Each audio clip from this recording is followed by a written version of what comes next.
Very good morning, dear students. As we are going through the chapter number 3, that is computer safety and security. So in the previous video, we have discussed about how we can protect our computer from malware. Okay, so as we have already discussing about authentication. कि authentication क्या है? It is a process of verifying a user's identity. Authentication एक process है जिसमें हम users की identity को verify करते हैं. Okay, so there are some procedures of authentication. First is password protection, biometric authentication and encryption. Okay, so now let's start and continue this topic. Okay, so first authentication procedure is password protection. Password protection is an important step to make the data of computer safe from unauthorized use. Password is a word or string of characters used for user authentication to prove the identity, to get approval, to gain access to a resource. Example, an access code is a type of password which should be kept secret from those not allowed access. So हमारा password protection एक बहुत important step है जिसके through हम अपने computer के data को safe रख सकते हैं अनऑथराइज्ड यूजर से. ओके, सो ऑथराइज्ड यूजर्स कौन होते हैं? जिन्हें हम अथॉरिटी देते हैं कि वो हमारे कंप्यूटर सिस्टम को एक्सेस कर सकें. ओके, सो हमारे कंप्यूटर सिस्टम में हम पासवर्ड प्रोटेक्शन लगाते हैं और हम सिर्फ उन्हीं यूजर्स को अपने पासवर्ड बताते हैं, शेयर करते हैं जिन्हें हम अथॉरिटी देते हैं कंप्यूटर को एक्सेस करने के लिए. ओके, सो हमारे जो अनऑथराइज्ड यूजर्स होते हैं वो हमारे कंप्यूटर को एक्सेस नहीं कर सकते without entering password. Okay, now the second one is biometric authentication. Biometric is using a computer to recognize physical and behavioral characteristics of a human. These traits are captured by a computer and used to make one-to-one authentication and one-to-many comparisons based on unique features. It is an automated method of recognizing a person's physiological and behavioral characteristics such as face recognition, iris, retinal scans and voice recognition. So हमारे पास जो biometric authentication है इसमें हम computer कैसे recognise करता है users को bye their physical and behavioural characteristics. उसके फिजिकल और बिहेवियरल कैरेक्टरिस्टिक्स के थ्रू कंप्यूटर रिकॉग्नाइज करता है यूजर को. Okay, so first is face recognition. Face recognition is the capturing of a facial image which is then transformed into a unique face print. The image is transferred using a technique called elastic graph matching. Algebraic algorithms are used to make a perfect match. Images are sent to a back-end database for comparison and possible match. So face recognization में क्या होता है, वो हमारी एक हमारे face की एक इमेज कैप्चर कर लेता है. ओके, जो कि एक ट्रांसफॉर्म करता है एक यूनिक फेस प्रिंट में. Okay, the image is transformed using a technique called. जो हमारी जो इमेज ट्रांसफॉर्म होता है वो उस टेक्निक को हम क्या कहते हैं? Elastic graph matching. Okay, so algebraic algorithms are used to make perfect match. So कुछ ऐसे हमारे एल्जेब्रिक एल्गोरिथम्स यूज़ किए जाते हैं जिससे हमारे जो फेशियल परफेक्ट मैच होते हैं इमेजेस के, वो किए जाते हैं. ठीक है, images are send to a back end databases for comparison and possible match. हमारी जो इमेजेस होते हैं, ठीक है, हमारे जब हम बायोमेट्रिक के थ्रू फेशियल रिकॉग्नाइजेशन पासवर्ड लगाते हैं तो हमारी जो इमेज होती है वो कहाँ जाती है? हमारे बैक एंड डेटाबेस में, एंड देन वो कंपेयर करता है कि ये पॉसिबल मैच है या नहीं है. Clear? Second one is iris and retinal scans. So ये तो हमारा फेस रिकॉग्नाइजेशन था फर्स्ट. अब हमारा सेकेंड वन है iris and retinal scans. Biometrics which analyze the complex and unique characteristics of the eye. It can be divided into two different fields. So हमारे जो biometrics होते हैं वो हमारे आइज़ के थ्रू, हमारे आइज़ में कुछ कैरेक्टरिस्टिक्स होते हैं उनके थ्रू वो एनालाइज करते हैं कि ये ऑथराइज्ड यूज़र है या नहीं. ओके, सो उन्हें दो टाइप्स में डिवाइड किया गया है हमारे आई कैरेक्टरिस्टिक्स को. फर्स्ट है iris biometrics and second one is retina biometrics. So iris biometrics, iris is the colored band of tissue that surrounds the pupil of the eye.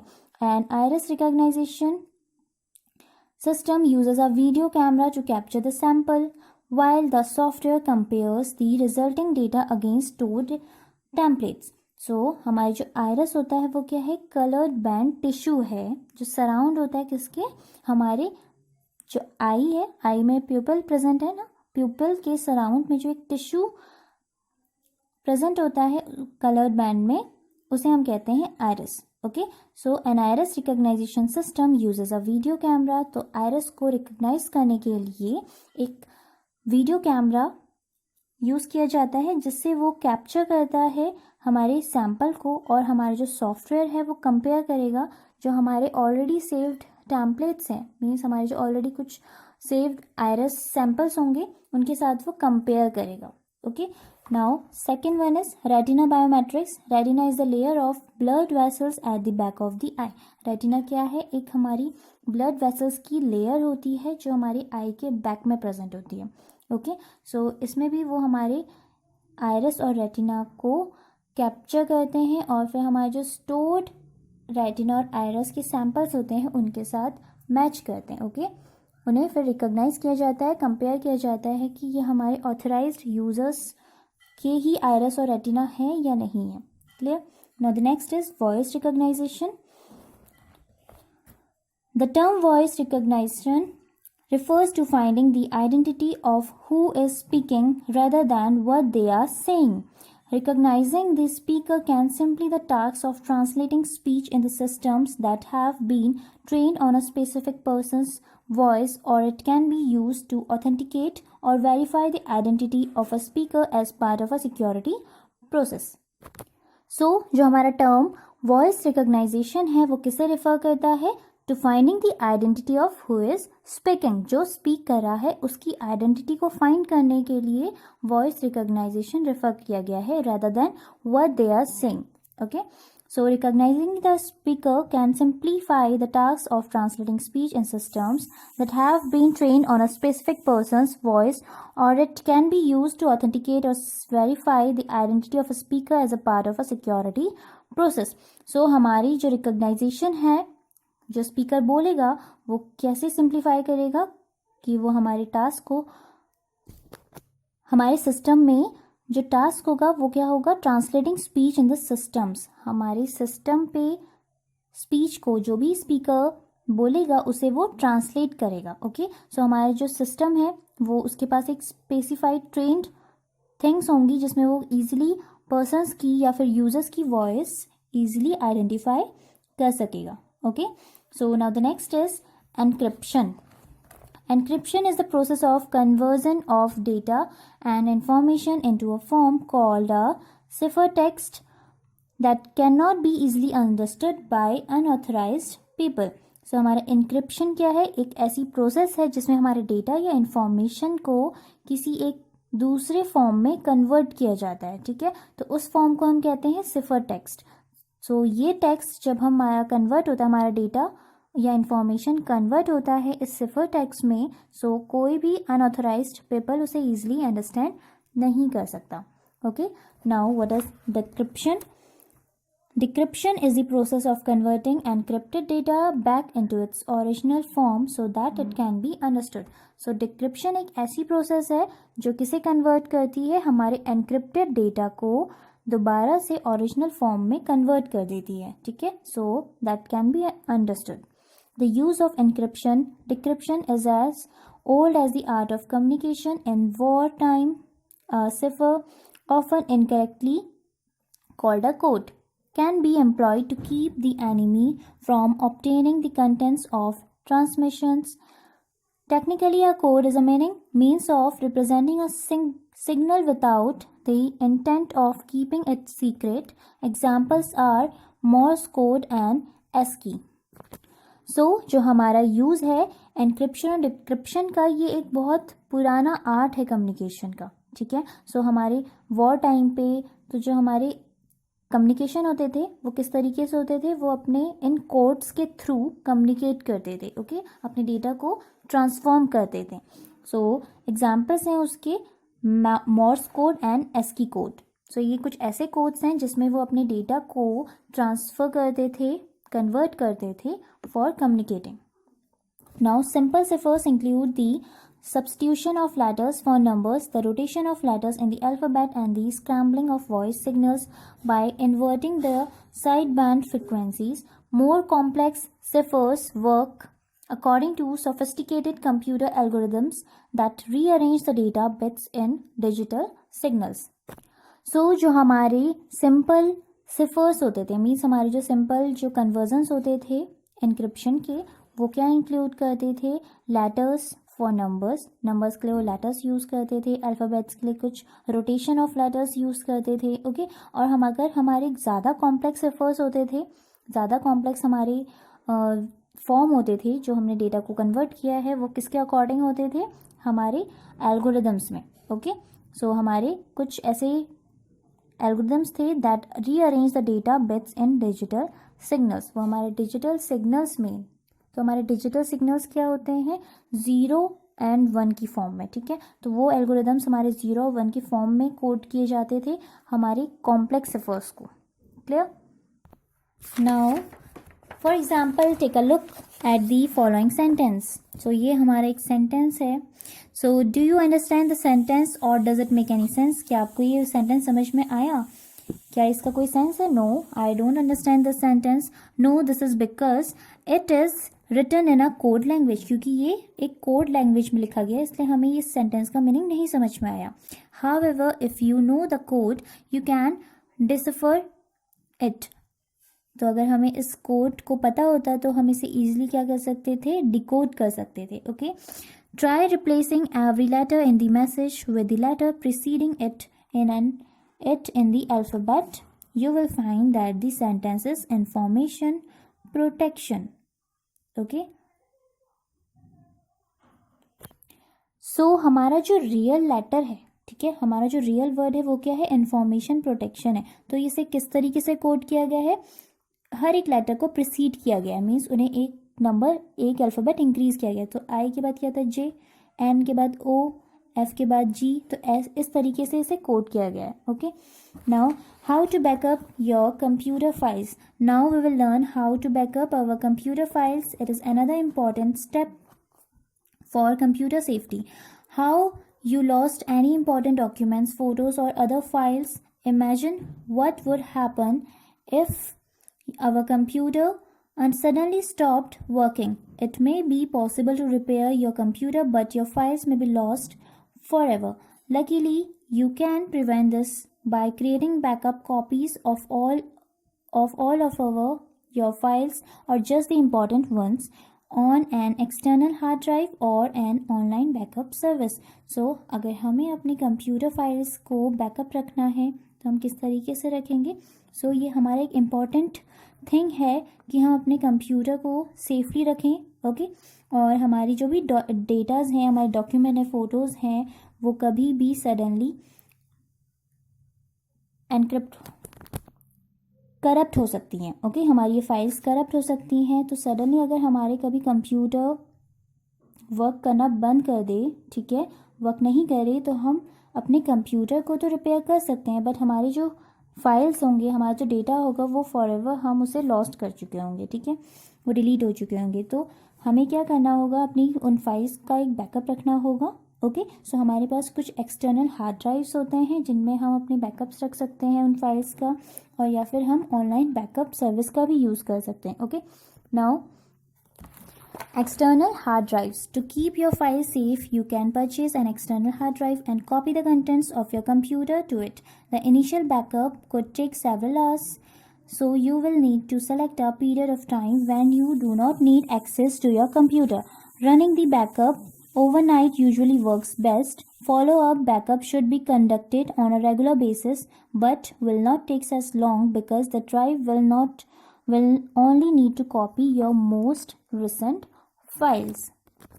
सो अपनी फाइल्स को सेव करने के लिए हम एक एक्सटर्नल हार्ड ड्राइव परचेज कर सकते हैं और अपने सारे डेटा को या कंटेंट्स को कॉपी कर सकते हैं अपने कंप्यूटर सिस्टम से। सो इनिशियली स्टार्टिंग में हमारा जो बैकअप होता है वो बहुत ज़्यादा आवर्स लेता है, ठीक है, टेक्स सेवरल आवर्स बैकअप लेने के लिए, बट अगर हम एक ऐसा पीरियड टाइम चूज़ करें जिसमें हम अपने कंप्यूटर को एक्सेस ना कर रहे हों तो ईज़िली हमारा जो बैकअप होगा वो ट्रांसफ़र हो जाएगा, कॉपी हो जाएगा हमारे एक्सटर्नल हार्ड ड्राइव में. Okay, so now the next is online backup services. You can also backup your files to one of the online backup services like Mozy, Carbonite or Box, and your files will always be accessible to you. The amount of storage space provided by these sites varies and you have to pay a monthly or yearly for adequate storage. So हम अपनी files का backup online backup services के through भी रख सकते हैं. तो कुछ ऐसी सर्विसेज के नेम्स यहाँ पे दिए हैं, Mozy, Carbonite and box. Okay, so इन फाइल्स में हम ईजिली अपने फाइल्स को एक्सेसिबल कर सकते हैं कभी भी. ओके, सो इन्हीं फाइल्स को स्टोर करने के लिए हमें इन साइट्स को मंथली या फिर ईयरली पे करना होता है. ठीक है, अपने फाइल्स को स्टोर करने के लिए. One drawback to online backup services is that the initial backup can be slow and may even take days to upload if you have a large amount of files. However, subsequent backup should not take as long. So हमारे जो backup हम डालते हैं, ठीक है, इन online services में, सो ये इनका एक ड्रॉबैक है कि वो स्टार्टिंग में जो हम अपना बैकअप डालेंगे वो बहुत ज़्यादा डेज लगा देते हैं. ठीक है, हम इतना ईजिली अपने बैकअप नहीं स्टोर कर पाते हैं इन साइट्स में, तो ये हमारा बहुत टाइम लेता है क्योंकि हमारी जो फाइल्स होती हैं बहुत ज़्यादा होती हैं. Okay, now the next is other maintenance techniques. To keep your computer running smoothly it is important to keep files and folders uncluttered. Cluttered or unorganized folders make it more difficult to find the files you need. So अपने computer को easily run करने के लिए हमारा जो second thing है वो क्या करनी होती है, हमें अपने फाइल्स को एक ऑर्गेनाइज्ड वे में सेव करना होता है. ठीक है, अपने फाइल्स और फोल्डर्स को एक ऑर्गेनाइज्ड वे में सेव करना होता है. अगर हमारी फाइल्स क्लटर्ड होंगी, अनअरेंज्ड होंगी, अनऑर्गेनाइज्ड होंगी तो हमें बहुत ज़्यादा डिफ़िकल्टी होगी किसी भी फाइल और फोल्डर को फाइंड करने के लिए. Okay, Additionally, unwanted files can eventually fill up your hard drive, will make your computer slower than more difficult to use. So additionally जो हमारी unwanted files होती हैं वो क्या करती है, हमारे हार्ड ड्राइव को फिल कर देती हैं. ठीक है, कुछ ऐसी फाइल्स होती हैं जिन्हें हमें नहीं चाहिए होती हैं बट वो भी हमारी हार्ड ड्राइव में स्टोर्ड रहती हैं. ओके, सो इस वजह से भी हमारा जो कंप्यूटर होता है वो बहुत स्लो वर्क करता है और बहुत हमें डिफ़िकल्टी होती है कंप्यूटर को रन करने के लिए. Here are few things you can delete unwanted files and improve your computer's performance. So first is delete files. If you have any unwanted files, you can delete them or manually. To do this, simply drag them into the recycle bin or trash, then empty the recycle bin. अगर हमारे पास कुछ unwanted files हैं तो हमें उन्हें delete कर देना चाहिए. ओके, सो हमें सिंपली उन्हें ड्रैग करेंगे रिसाइकिल बिन में और रिसाइकिल बिन से भी हमें उन फाइल्स को डिलीट कर देना चाहिए. Okay, second thing is disk defragmenter. Windows includes a disk defragmenter program in the control panel. It scans the files on your hard drive and rearranges them so it can read them faster. If your computer is running slowly, running disk defragmenter can help to speed it up. सो हमारा जो disc डीफ्रैगमेंटर है वो एक ऐसा programme है जो हमारे control programme में प्रेजेंट होता है. ओके, ये हमारी सारी फाइल्स को हमारी हार्ड ड्राइव से स्कैन करता है और उसे अरेंज करता है ताकि हम उसे ईजिली एक्सेस कर सकें और रीड कर सकें. ओके, अगर हमारा कंप्यूटर स्लो रन कर रहा है तो हम डिस्क डीफ्रैगमेंटर के थ्रू भी उसे स्पीड अप कर सकते हैं, मीन्स उसकी स्पीड को इंक्रीज कर सकते हैं. Now the next one is disc cleanup. Windows also includes a disk cleanup program in the control panel. It scans your computer for temporary files and other files that can be deleted. You can then delete the files to free up space on your hard drive. So disk cleanup एक ऐसा programme है जो ये भी हमारे control panel में present होता है.